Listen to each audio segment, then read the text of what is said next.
Bismillahirrahmanirrahim. Assalamualaikum warahmatullahi wabarakatuh.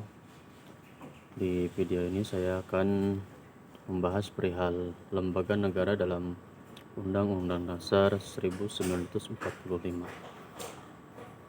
Secara umum, lembaga negara adalah organ atau wadah yang berfungsi sebagai pelaksana dan kewenangan negara yang diatur dalam Undang-Undang Dasar Negara Republik Indonesia tahun 1945. Masing-masing lembaga menjalankan fungsi tertentu untuk mewujudkan tujuan penyelenggaraan negara. Adapun macam-macam lembaga negara dapat dibedakan menjadi dua berdasarkan sudut pandang yang berbeda. Yang pertama berdasarkan hierarki atau landasan hukum pembentukannya. Terdapat dua pendapat utama, yang pertama ada pendapat dari Firmansyah Arifin dan yang kedua ada pendapat dari Jimli As-Siddiqi. Menurut Firmansyah Arifin, klasifikasi lembaga negara dilihat dari sumber ataupun dasar hukumnya. Yakni yang pertama ada lembaga negara yang diatur secara langsung dalam Undang-Undang Dasar 1945 yang berjumlah sekitar 21 lembaga. Misal contohnya ada Majelis Permusyawaratan Rakyat, kemudian ada DPR, DPD, Presiden, Wakil Presiden, MA, MK, BPK, dan lain-lain. Kemudian yang kedua ada lembaga negara yang tidak disebut dalam Undang-Undang Dasar tetapi dibentuk melalui undang-undang. Ada sekitar 10 lembaga negara, diantaranya ada KPU, Bawaslu, Komnas HAM, Komisi Yudisial, dan lembaga independen lainnya.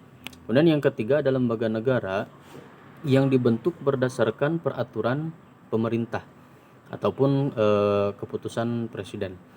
Terdiri dari 3 komisi dan 6 dewan, misalnya ada Dewan Pers, Dewan Pendidikan, Dewan Riset, dan sebagainya.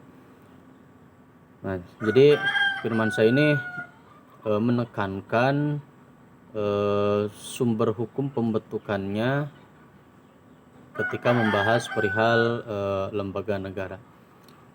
Kemudian yang kedua ada menurut Jimli As-Siddiqi, beliau mengelompokkan lembaga negara menurut kedudukan dalam sistem ketatanegaraan.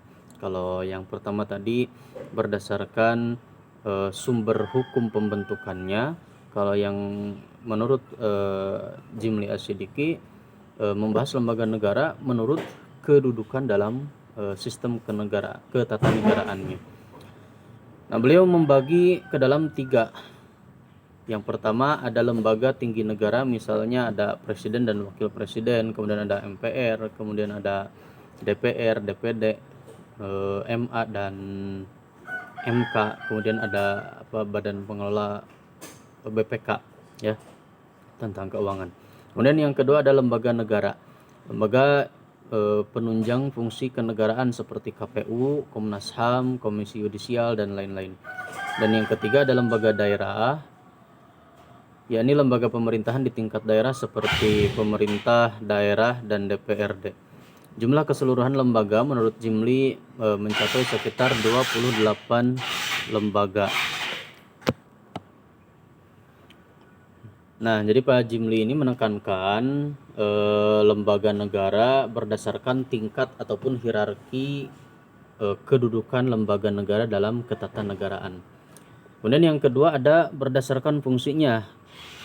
Mengambil pendapat Pak Jimli dengan dasar teori trias politika dari Montesquieu, kekuasaan negara dibagi menjadi 3 fungsi utama. Yang pertama ada legislatif yang memiliki tugas dan wewenang untuk membuat undang-undang seperti DPR, DPD, MPR. Kemudian yang kedua eksekutif, yakni yang menjalankan undang-undang, presiden dan wakil presiden. Yang ketiga ada yudikatif, yakni menegakkan hukum dan mengadili. Ada MA, Mahkamah Agung, Mahkamah Konstitusi, dan Komisi Yudisial. Nah, itulah mungkin di video ini materi yang saya sampaikan, mudah-mudahan ada manfaatnya. Wassalamualaikum warahmatullahi wabarakatuh.